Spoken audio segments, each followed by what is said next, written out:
পরীক্ষা এমন এক ব্যবস্থা যেখানে আমাকে, আপনাকে, সকলকে কখনো না কখনো অংশগ্রহণ করতেই হয়। মনে করুন নিজের বাল্যকাল। আপনি পরীক্ষা দিতে বসেছেন। তাদের মধ্যে কিছু বালক এমন হয় যারা সারা বছর পরিশ্রম করে, পড়াশোনা করে, মন দিয়ে পরীক্ষা দেয়। কিন্তু কিছু বালক এমন হয় যারা নিজের আশেপাশে বসে থাকা বালকদের নকল করে আর পরীক্ষায় কৃতকার্যও হয়ে যায়। খুব খারাপ লাগে এটা ভেবে যে কেউ বিনা পরিশ্রমে পরীক্ষায় কৃতকার্য কি করে হতে পারে।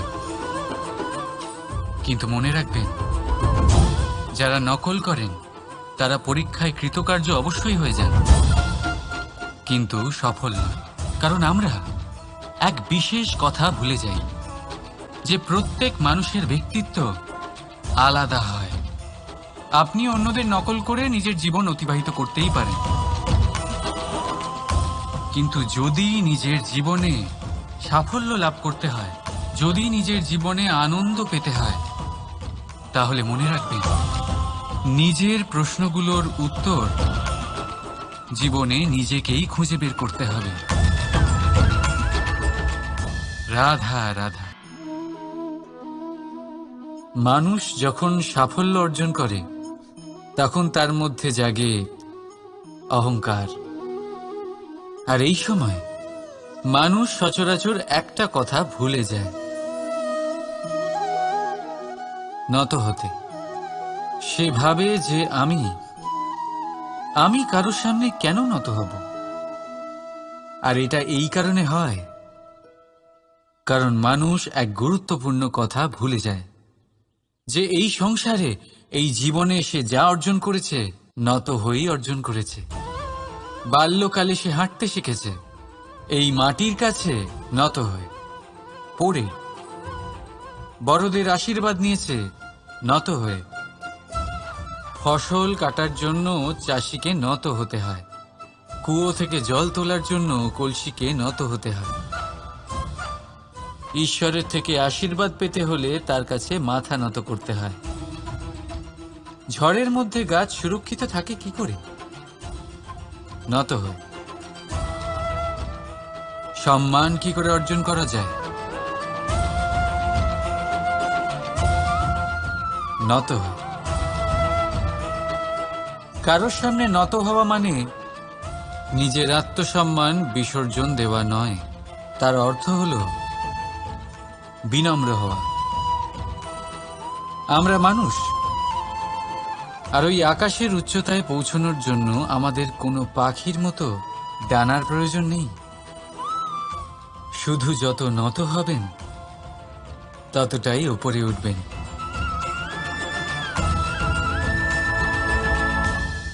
রাধা রাধা। আপনি এই সংসারে এমন অনেক মানুষ চেনেন যারা অত্যন্ত স্বার্থপর, যারা শুধুমাত্র প্রয়োজন পড়লেই আপনার কথা মনে করে। তাছাড়া বহু বছর তাদের দেখাই পাওয়া যায় না, কিন্তু যখনই তাদের আপনার সাহায্যের প্রয়োজন পড়ে হাত জোর করে আপনার সামনে এসে উপস্থিত হয়। বড়ই রাগ হয় এদের ওপরে, মন ভারী হয়ে ওঠে। মন এই কথাই বলে যে এই ব্যক্তির সাহায্য করা উচিত নয়, কিন্তু আপনি এরকম কখনোই করবেন না। আপনি বলবেন, কেন বলছি আমি এই কথা? মনে রাখবেন, আলোর খোঁজ মানুষ শুধুমাত্র তখনই করে যখন অন্ধকার গভীরতর হয়। তাকে স্বার্থপর ভেবে নিজের মনকে বিচলিত করবেন না। নিজেকে আলো মনে করে আনন্দে থাকুন। ভাগ্যবান মনে করুন নিজেকে, যে কারোর বিপদের সময় তার আপনার কথা মনে পড়েছে, যে আপনি এই সংসারে কাউকে সাহায্য করার যোগ্যতা রাখেন। এই জীবনে কেউ স্বার্থপর বলে নিজের দৃষ্টিভঙ্গি কখনোই পাল্টাবেন না। শুধুই নজর রাখুন নিজের পরমার্থের ওপরে। মন প্রসন্ন হয়ে বলবে, রাধা রাধা। কখনো কোনো পাখিকে দেখেছেন? যখন তারা ডিম পাড়তে প্রস্তুত হয় তখন তারা সবচেয়ে আগে একটা স্থান খোঁজে, একটা স্থান যা বর্ষা, রৌদ্র আর শত্রুর থেকে সুরক্ষিত হয়। তারপর তারা বাসা তৈরি করে, তারপরেই ডিম পাড়ে। আর তারপর যখন সেই ডিম ফুটে তার সন্তানদের জন্ম হয়, সে তাদের খাবার খাওয়ায়, তাদের রক্ষণাবেক্ষণ করে। কিন্তু যখন তাদের ডানা গজায়, তখন না সে তাদের খাবার দেয় আর না তাদের বাসা বানাতে শেখায়। শুধুমাত্র তাদের উড়তে শেখায় সে। তারপর সেই বাচ্চারা আকাশে উড়তে শিখে নিজেরাই নিজেদের খাবার জোগাড় করতে শিখে যায়, নিজেরাই নিজেদের বাসা বানাতে শিখে যায়। আর আমরা মানুষেরা কি করি? আমাদের সন্তান বড় হয়ে যাওয়া সত্ত্বেও তাদের নিয়ে সর্বদা দুশ্চিন্তা করি। তার জন্য আমরা গৃহ নির্মাণের চেষ্টা করি। নিজের সন্তানকে আরো শক্তিশালী করে গড়ে তোলার বদলে তাকে আমরা দুর্বল করে দিই। জীবনে সেটাই করুন যা একটা পাখি করে। নিজের সন্তানকে আকাশে ওড়ার শিক্ষা দিন, সংস্কার দিন, আর একটা নির্দিষ্ট সময়ের পরে তাকে নিজের আকাশ নির্ধারণ করতে মুক্ত করে দিন। রাধা রাধা। সাগরে সেতু বাঁধার গল্প তো আপনারা নিশ্চয়ই শুনে থাকবেন। রামচন্দ্রের সেনাকে 100 যোজন সমুদ্র অতিক্রম করে লঙ্কায় আক্রমণ করতে হতো। সেতুকার নল আর নীল সেতু বাঁধার উপায় বের করল, কিন্তু প্রশ্ন ছিল সেতু বাঁধা কি করে হবে? সমুদ্র অত্যন্ত গভীর।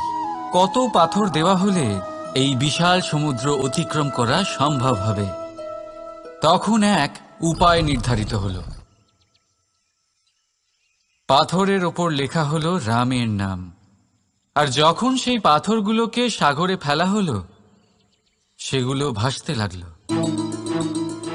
এবারে কেউ বলবেন এটা রামচন্দ্রের নামের মহিমা, কেউ বলবেন এটা নারায়ণের কোনো জাদু। কিন্তু না, এটা রামচন্দ্রের সেই গুণ, ওনার ব্যক্তিত্বের সেই মহান দিক যা ওনার প্রতিনিধিত্ব করেছে। তাই সেই পাথরও সাগরে ভেসে ওঠে।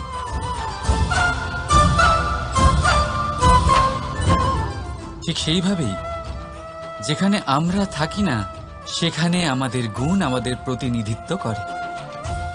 আমাদের নামের শক্তি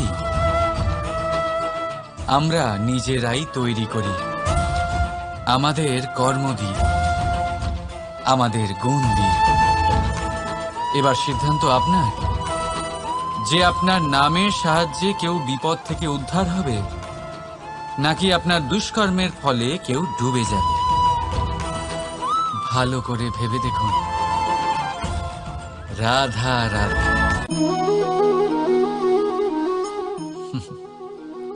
এবারে আপনারা ভাবছেন যে আমি এত একাগ্রতার সাথে এই পিঁপড়েকে কেন দেখছি। আপনাকে বলি যে আজ এই পিঁপড়েকে দেখে আমি মন্ত্রমুগ্ধ হয়ে গেছি। ওর রূপ বা ওর আকার দেখে নয়, এই পিঁপড়ের প্রচেষ্টা দেখে।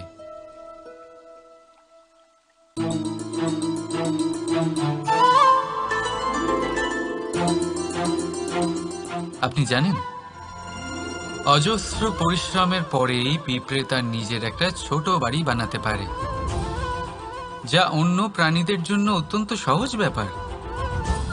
তাই পিঁপড়ের জন্য তার জীবনের সবচেয়ে বড় ঘটনা, সবচেয়ে বড় সাফল্য তার। ভবিষ্যতে এই পিঁপড়ে থাকুক বা না থাকুক, তাদের বানানো বাড়ি বহু বছর অবধি টিকে থাকে। জীবনে সাফল্যের সাথেও ঠিক এমনটাই ঘটে। আপনি একদিনে সাফল্য লাভ করতে পারবেন না, কিন্তু যদি আপনি প্রতিদিন চেষ্টা করতে থাকেন, তবে একদিন আপনি অবশ্যই সাফল্য লাভ করবেন। মনে রাখবেন, ভাগ্যের দ্বার তাদের জন্য উন্মুক্ত হয় না যারা হার মেনে নেয়। ভাগ্য তার দ্বার তাদের জন্যই খোলে যারা বসে না থেকে প্রয়াস করে সেই দরজার কড়া নাড়াতে। তাই প্রয়াস করতে থাকুন। সাফল্য অবশ্যই একদিন না একদিন আপনার কাছে আসবেই। রাধা রাধা। এই তালাটা দেখতে পাচ্ছেন আপনি? এই তালাকে ভেঙেও খুলে দেওয়া যায়, আবার ভালোবেসেও খুলে দেওয়া যায়। অর্থাৎ এই তালাটা আপনি এই চাবির দ্বারাও খুলে দিতে পারেন, এই হাতুড়ি দিয়েও খুলে দিতে পারেন। কিন্তু এই খোলাতে তফাৎ আছে। যদি তালা খোলার জন্য আপনি সেটা ভেঙে ফেলেন, তাহলে তা পরের বার আর কাজে লাগবে না।